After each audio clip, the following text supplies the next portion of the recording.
जी हां दोस्तों, बड़ी खबर निकलकर सामने आ रही है।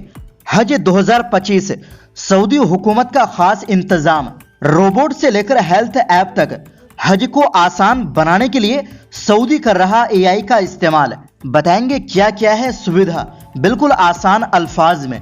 अगली खबर में आपको बताएंगे चीन ने बनाया अंतर्राष्ट्रीय विवाद सुलझाने के लिए नया संगठन, इंटरनेशनल कोर्ट का विकल्प। पाक, क्यूबा समेत 33 देश बने मेंबर।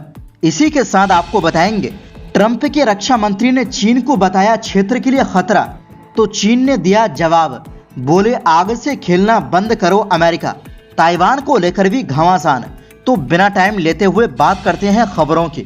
दोस्तों, सऊदी अरब में हज के लिए बड़ी तादाद में ज़ायरीन जुट चुके हैं। लगभग 20 लाख लोग इस साल एक साथ हज अदा कर रहे हैं। 6 जून को सभी का हज पूरा होगा। इस दौरान सऊदी अरब के लिए इतनी बड़ी तादाद में लोगों को मैनेज करना, उनकी जरूरतों का ख्याल रखना एक चुनौती से कम नहीं है। हालांकि अब इस चुनौती का सामना करने के लिए सऊदी में एआई का सहारा लिया जा रहा है। अरब न्यूज के मुताबिक इन स्मार्ट डिजिटल सर्विस में एक एआई रोबोट शामिल है जो 20 से अधिक भाषाओं में बात कर सकता है। इससे सऊदी अरब पहुंचे अलग अलग देशों के लोगों को काफी सहायता मिलेगी, क्योंकि उन सभी को अरबी नहीं आती, जिसकी वजह से वो कहीं रास्ता भटक जाने पर बातचीत नहीं कर पाते और गार्ड या पुलिस से मदद मांगने पर भी भाषा समझ न आने पर रास्ता ढूंढना मुश्किल हो जाता था। लेकिन अब इस समस्या के लिए एआई काम आएगा। इसी के साथ सऊदी अरब में एक नुसुक कार्ड की शुरुआत भी की गई है जो ज़ायरीन को मस्जिद नबवी में मौजूद मुबारक रोज़ा यानी रियाजुल जन्ना की जियारत के लिए अपॉइंटमेंट बुक करने में मदद करेगा। इस कार्ड के जरिए ज़ायरीन की कॉन्टैक्ट जानकारी और जहां वो ठहरे हैं उनका पता दर्ज होता है, जिससे अगर कोई हाजी गुम हो जाए तो उसे आसानी से तलाश किया जा सके।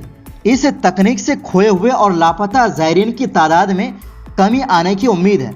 रिपोर्ट के मुताबिक तवक्कलना एक मोबाइल हेल्थ ऐप है जो ज़ायरीन को उनकी सेहत से जुड़ी जानकारी मुहैया कराता है और ज़रूरत पड़ने पर फौरी तौर पर मेडिकल सहूलतों तक पहुंच देता है। इसके साथ ही सऊदी अधिकारियों ने मक्का रूट नामी पेशकश भी शुरू की है जो ज़ायरीन को उनके अपने मुल्कों से ही सफ़र हज को आसान और आरामदाह बनाने में मदद करती है।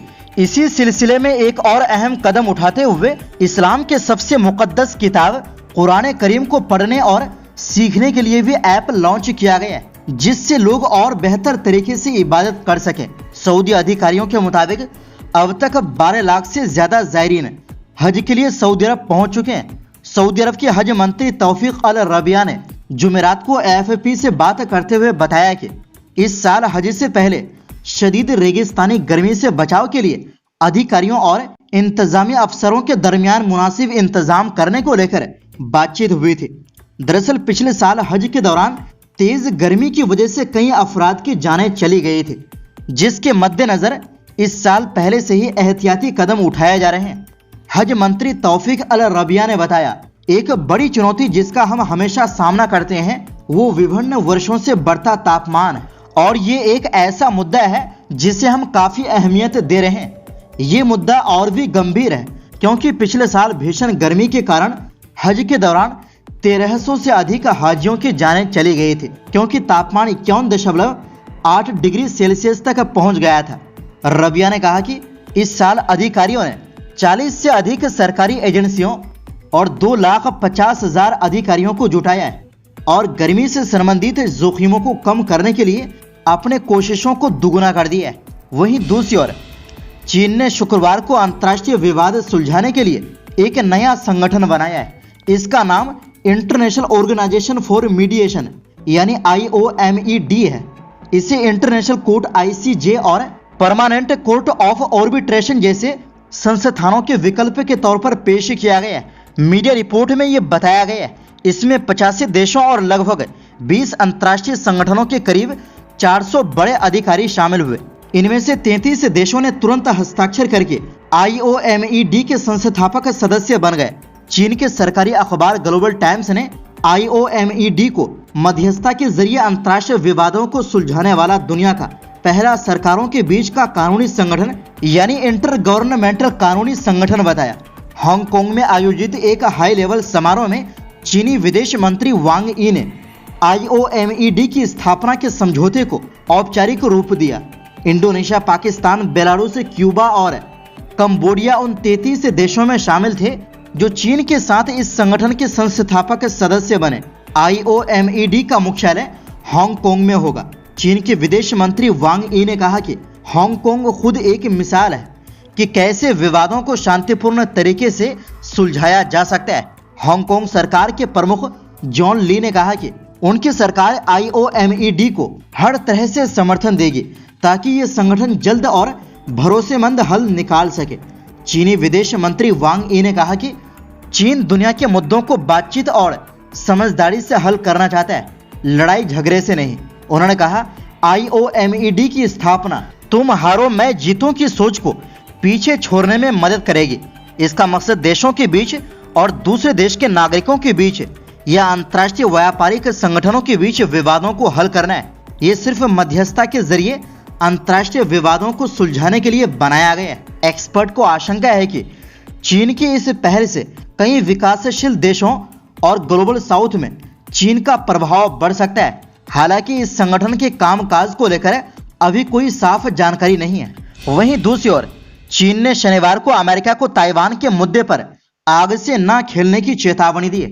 ये बयान अमेरिकी रक्षा मंत्री पीट हेगसेथ द्वारा सिंगापुर में एक सुरक्षा मंच पर दिए गए भाषण के बाद आया है। चीनी विदेश मंत्रालय ने एक बयान में कहा कि उसने अमेरिका को औपचारिक विरोध दर्ज कराया है और हेगसेथ की बयान पर गहरा खेद जताया है। AFP की रिपोर्ट के मुताबिक बयान में कहा गया, अमेरिका को ताइवान के मुद्दे का इस्तेमाल चीन को रोकने के लिए सौदेबाजी के एक पत्ते की तरह नहीं करना चाहिए और ना ही उसे आग से खेलना चाहिए। दरअसल अपने भाषण में हेगसेथ ने चेतावनी दी कि चीन एशिया में शक्ति संतुलन को सैन्य ताकत से बदलने की तैयारी कर रहा है।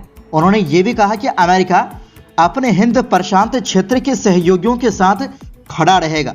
उन्होंने कहा कि चीनी सेना ताइवान पर हमला करने की तैयारी कर रही है और इसके लिए अभ्यास भी कर रही है। हेगसेथ ने यह भी आरोप लगाया कि चीन दक्षिण चीन सागर में गैर कानूनी तरीके से जमीनों पर कब्जा कर उन्हें सैन्य अड्डों में बदल रहा है। इस बार चीन ने अपने रक्षा मंत्री डोंग जुन को सिंगापुर सम्मेलन में नहीं भेजा। चीन ने ताइवान के मुद्दे को अपना आंतरिक मामला बताते हुए कहा कि इसमें किसी विदेशी देश को दखल देने का अधिकार नहीं है। इस रिपोर्ट के मुताबिक चीन लगभग पूरे दक्षिण चीन सागर पर अपना दावा जताता है, जबकि अंतर्राष्ट्रीय अदालत के एक फैसले के अनुसार चीन का यह दावा कानूनी रूप से वैध नहीं है। इस जलमार्ग से दुनिया का करीब 60% समुद्री व्यापार गुजरता है।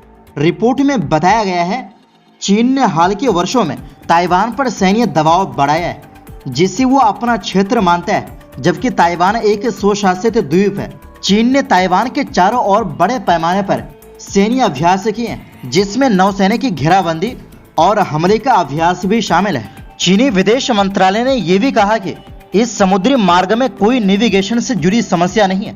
विदेश मंत्रालय के प्रवक्ता ने कहा कि चीन अपनी क्षेत्रीय संप्रभुता और समुद्री अधिकारों की रक्षा के लिए कानून के तहत प्रतिबद्ध है।